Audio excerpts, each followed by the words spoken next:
Hello there, Leos. Welcome to your tarot reading. I am so terribly sorry that this video is so late.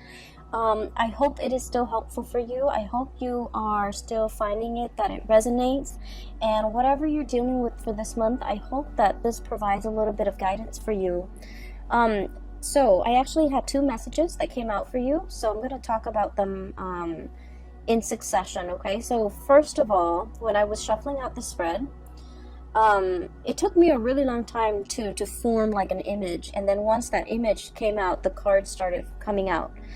So what I saw was very distinctly, there is a man, he's driving down like a very hilly road, okay? It's a 2-lane street, and there are a lot of hills, so he's going up the hill, and he's in this really small, white, compact car.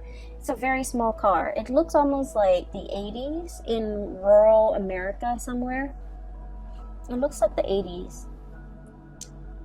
So he's like, I can only see the back of the car.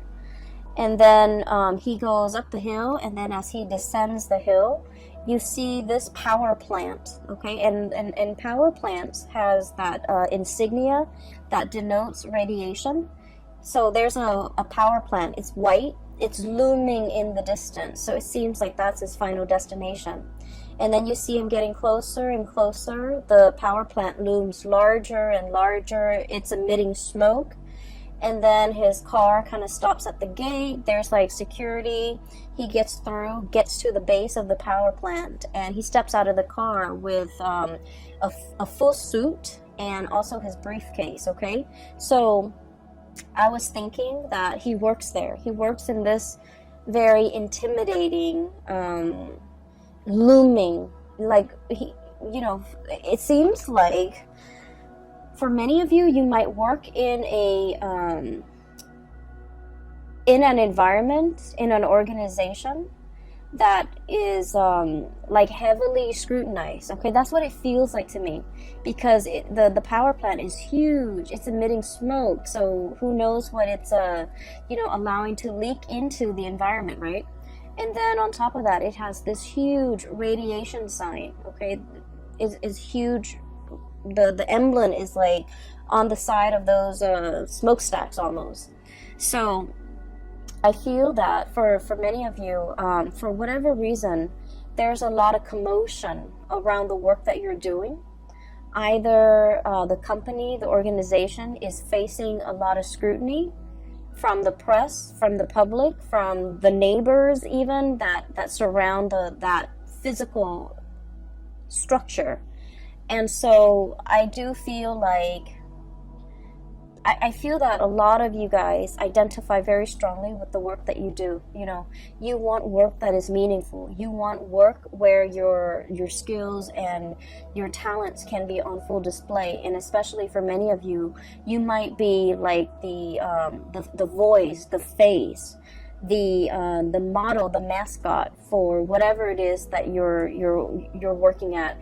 You might be a sales rep, for example, for a company that you work at. So you're kind of like the face of the product, okay? You could be very visible in the limelight, especially for many of you. A lot of Leos are politicians, okay? And so I do feel there's a lot of like, you're kind of like in an environment that might be facing a lot of scrutiny, and you're doing the damage control. You might be the PR person that everyone reaches out, and you might have to deflect questions, you might have to create your own red herring in order to distract people from something. From something. You might be hired to take on a position so that you can do damage control. You might be hired on by a firm in order for them to fix something that they've made a mistake on. Now, we are moving away from that November time frame, and November time frame was problematic, especially for a lot of work environment, and especially for when it comes to their public image, because we had a very profound Mercury retrograde period where a lot of deeply buried things are coming to light, okay, or were coming to light. It was in the sign of Scorpio, And so I felt like a lot of things that people kind of sweep under the rug, a lot of deep, dark held secrets, especially as it pertains to companies, organizations, and work environment and things like that. Things that people in power were trying to hide from the public, or truths that they were trying to distort, or you know, just things that they shove away when no one is looking. I feel that all of that might have come to light recently, and as a result of it, you're kind of called in to do some damage control. Okay, so that's what I was feeling. I just feel like the work environment that you're in is facing a lot of scrutiny. The people you might work with, they might have their own personal issues that's facing a lot of scrutiny. Okay, and they're faced with a lot of scrutiny. And I am sensing a lot of people will come to you for the month of December, asking for advice, like, should I do this, should I do that, because they're really concerned about their public image. And you know, it doesn't mean that they're superficial or vain or shallow. I just feel like there's something going on here where somebody's job might be at stake, and you're kind of called in to either provide some guidance, provide some legal advice, expert advice even, how to de-escalate tension, how to de-escalate a potentially volatile situation, how to, you know, do all of those things. Okay. I also feel like, you know, you're good at your job. You're paid very well. For many of you, you're paid very well for the work that you're doing. But behind it, I feel that, you know, it's a job. So you try to do what you're told. So for example, you work with you're hired on as a contractor to do some damage control for a company, and you might not like that company very much. And so, you know, even if you don't agree with it, agree with the things they're trying to hide, the things that they're trying to sweep under the rug, you're hired to do this job. And so you will do it to the best of your capabilities. So I don't see any moral, ethical conflicts here. I just feel almost as if there's a lot of fires to put out. Okay? So going back to that image, there's a second part. So, you know, he steps out, and he's in a suit, really nice suit, in this mini car, but he's in a suit, and he holds a briefcase. And so, you know, my initial thought was, oh, he works here, he's an employee. But then I see him like with in that briefcase. It's not like papers or laptop or things like that. I guess in the 80s they didn't have laptops. It's not like papers. It's a science kit. Okay, so he has like those what are those, the droppers, where you take a little bit of a water sample and you put it into a slide, things like that. He has a dropper, he has machines to test the radiation level, and so he opens it up, puts it on top of the front of the car, the hood of the car, and then he starts to go around the area, the power plant. He starts inspecting. So that's when I was like, oh, he's an inspector. So he's not called out to do some damage control, even though that message applies to some of you. Okay?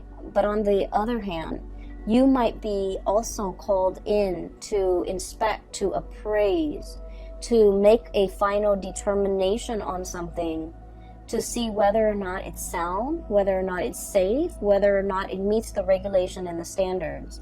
And I feel like for many of you, and this could be, you know, just literally just one person I'm speaking to, but I feel like there was something that was unearthed. All of a sudden, it just came to light, and, you know, you're called in to do to make the final determination, to inspect, to appraise, to look at it. And he does his thing. Okay, he walks around multiple times collecting multiple samples, and then at the end of it, what I saw at the end of that picture of that scene was he puts in he takes like a poster from his car. Okay, and then you see him get back into the car. He drives away. The security gates closes behind him. He stops the car, gets back out, and he puts this giant poster with the radiation, the hazardous sign on it, hazardous, sign on it, and it says like deemed unsafe. Okay, that's what it says, deemed unsafe. And so I feel that there's a situation around you where you guys are in a very important position to protect people from. Okay, you're bringing something to light so that people can be made aware, so that people can, knowledge is power, right? But I feel like there might be something that is unsafe, that is unfit, and you're drawing attention to it. You're calling it for what it is, okay? So in a way, this could be in a work environment, but then I also feel that for many of you, the word unfit parent came in, okay? So you might be, for example, a social worker, where you're inspecting homes, the home environment. Is this a safe place for children to be in? You might be inspecting like a retirement home where they take care of elderly people. You might be inspecting like a preschool, even a high school. You might be like, one of those superintendents or one of those inspectors, academic inspectors, to make sure something is meeting the requirements, it's passing, the regulations and the codes, and make sure other people are abiding by it, because if they don't abide by it, it can cause long-term negative impact on not only, the people that are involved, but the surrounding area, hence this power plant, okay? It generates power for the entire area, and if something happens to it, it will affect negatively the entire area in terms of power surges, or even worse, like chemical spills and things like that. So I feel that you're taking your job very seriously, and you're wielding a lot of power. You're wielding a tremendous amount of power, where what you say, what your findings are, what your final determination is, it will affect a lot of people. And I just have to say, Leos, us fire signs were incredibly ethical. We try to always walk down that straight and narrow path, okay? We're humans. We do stray from it, okay? But I do feel that for a lot of fire signs in general, ethics and morality goes a long way. There's always a right and there's always a wrong. And we don't really mix the two, okay? Water signs always know there's a right and a wrong, but they make justifications based on their emotional attachment to a specific outcome. Air signs can rationalize. They rationalize, well, it's wrong in this context, but it could also be right in that context. I feel like for a lot of fire signs, there's a right and there's a wrong, and no matter what the circumstance, the circumstance doesn't justify whether or not something is right or wrong. Those things are not malleable. And so I feel that you are wielding a tremendous amount of power here, and you're doing the right thing, because you understand that by, I guess, succumbing to, pressure, or by not listening to your own sense of morality, it affects a lot of people around you, a lot of people that might not even be family members, that you might not even know them, personally, but it affects their families, it affects their livelihoods, it affects their health. And so you're doing everything that you can to make your final determination on something, possibly to close something down, to shut something down that's not healthy, or to, or to like find justice in a situation, okay? I see a lot of people here where you might be looking at, the way somebody is raising a child, the way somebody is taking care of another person, and you're disagreeing with the way in which they do things. And for some of you, it is the holiday season. We're going to be dealing with a lot of family members. So I do feel some of these issues are coming up in the family unit. It's like, you should have done this as a mother, you should have done that as a father, you shouldn't treat your parents like this. All of those discussions, I feel it's coming into the picture, and I keep seeing like unfit. Somebody's unfit to do something.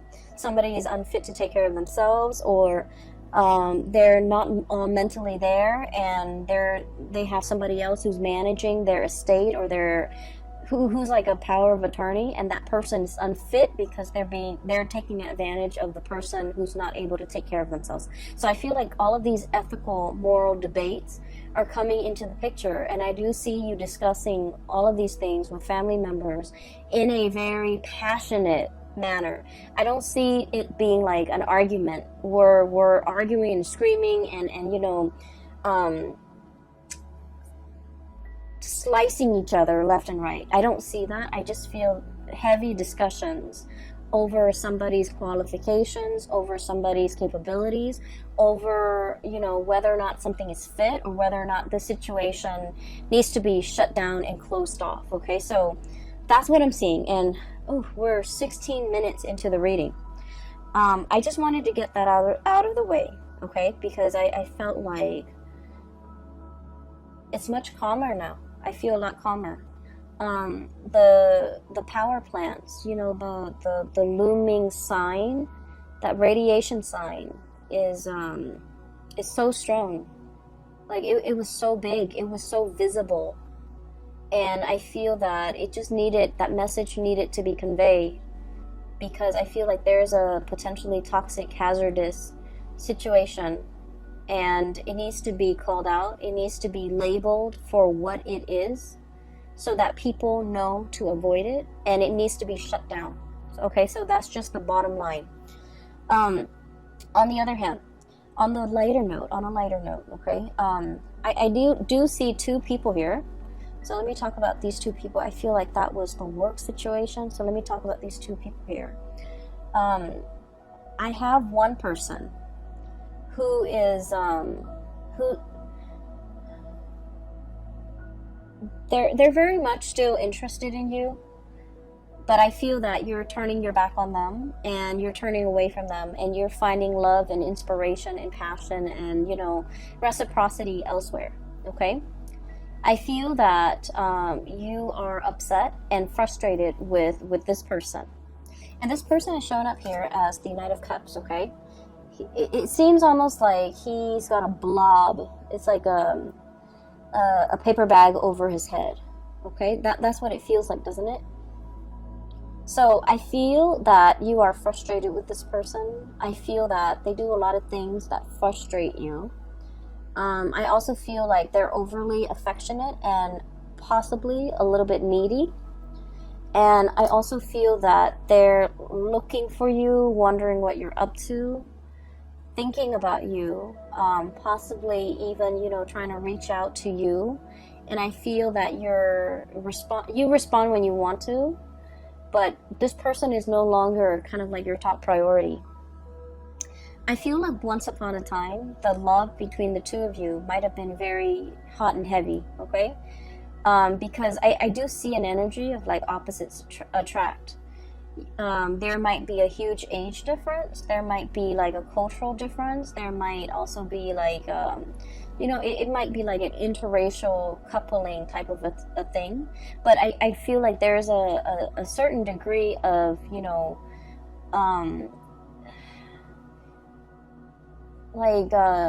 you guys are very dissimilar, okay? Very different from one another. And there's a certain degree of mismatch, and because of it, it's very passionate, it's very fun, it's exciting, but it ceases to be those things, because I do feel that you might be turning elsewhere for love and for validation and for a relationship. And so this person is wondering what you're up to.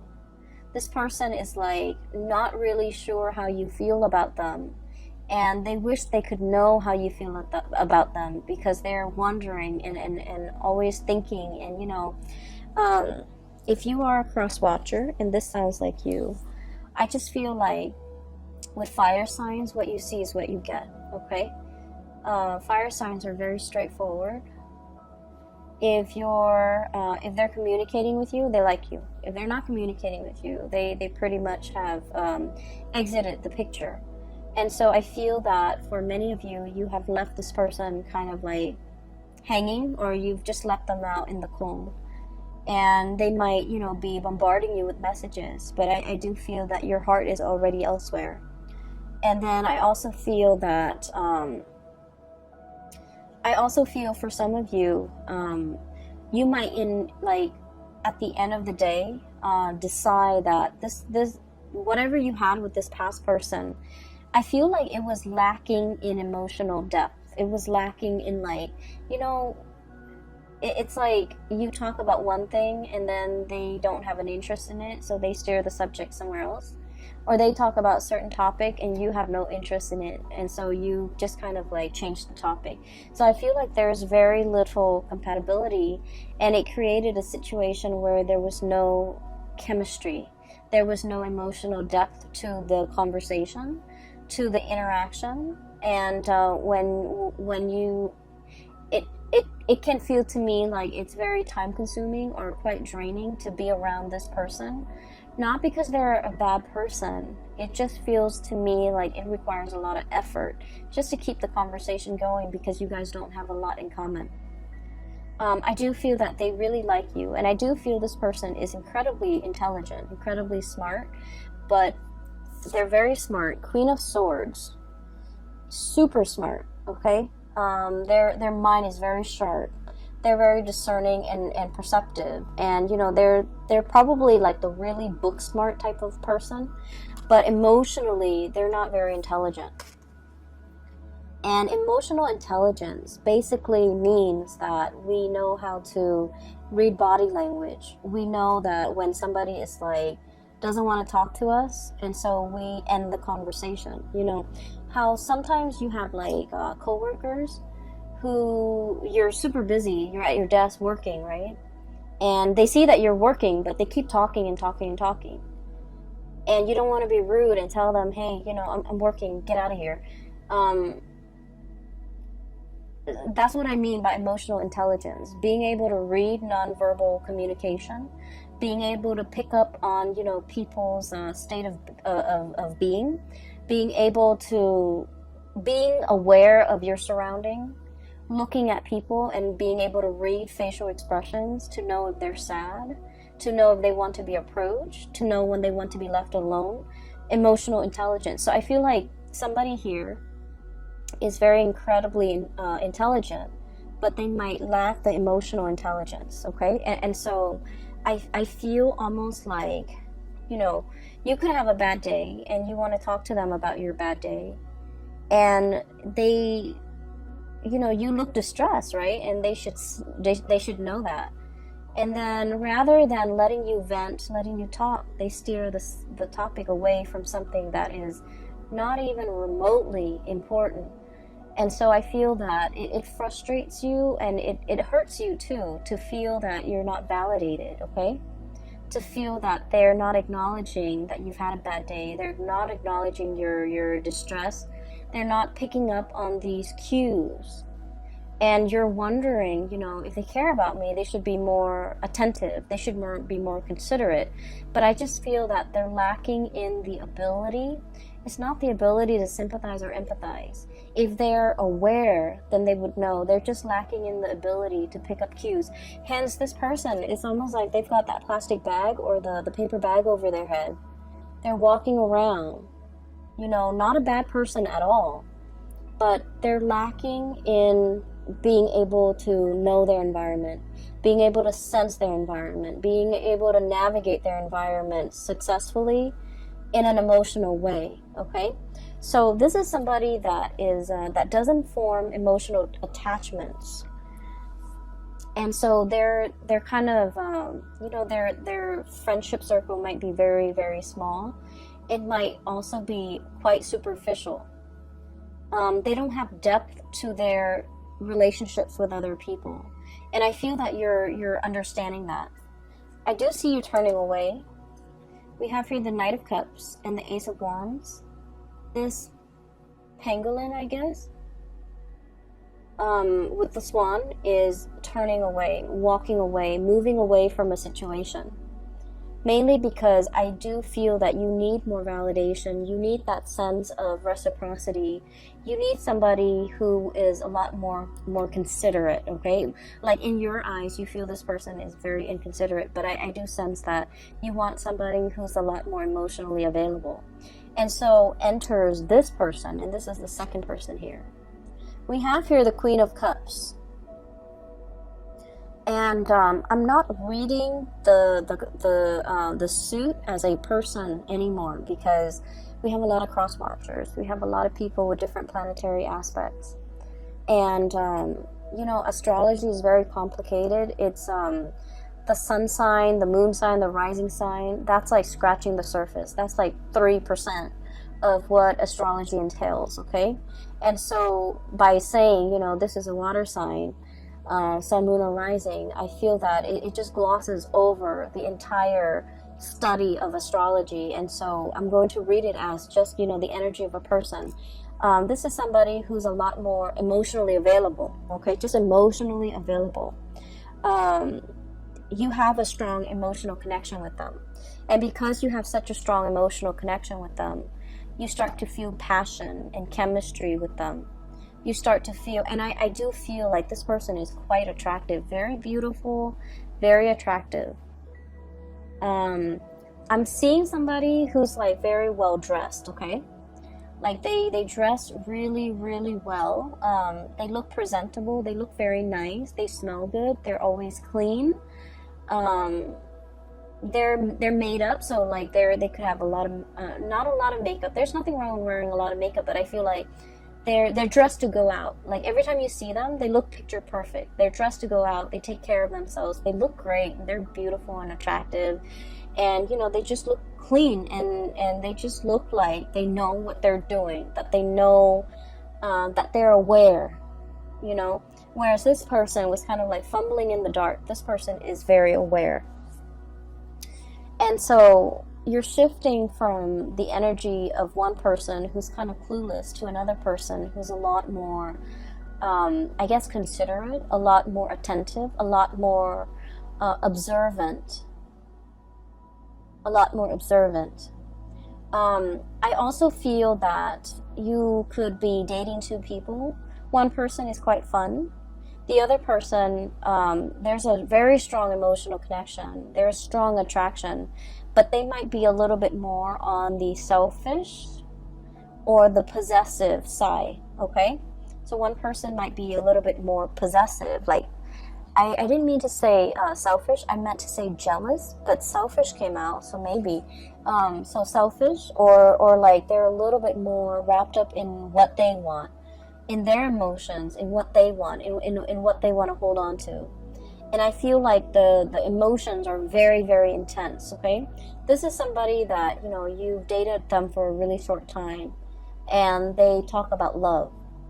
And it's not like they're just blurting it out. I feel that they feel emotions very strongly, and so they want to express themselves. And they're just very honest, very open with how they feel, and they know how they feel at all times. Whereas this person was not like that. They held back. They didn't communicate emotionally. And so this is a breath of fresh air for you.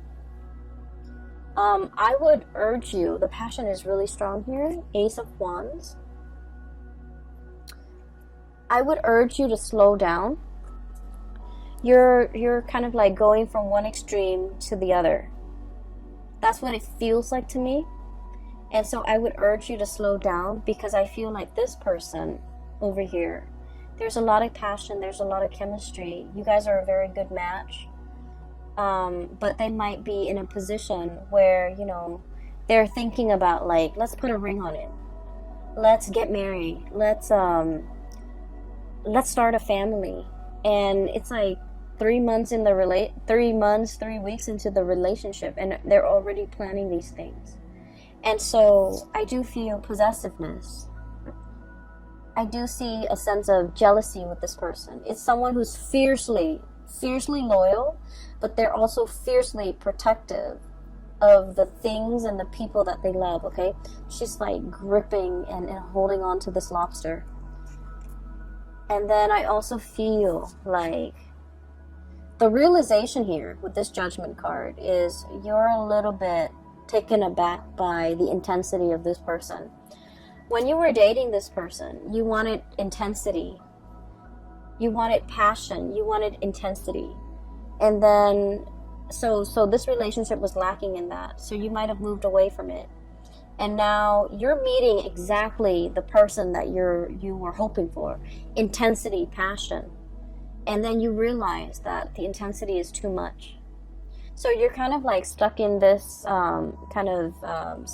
loop, okay? And that's what I mean by you're moving away from one extreme and landing yourself in the other end of the spectrum. And so if you're still dating this person, I almost feel like, it's that hazardous sign. It's that hazardous sign where it's telling you to caution. It doesn't mean they're bad people. It just means, you have to think about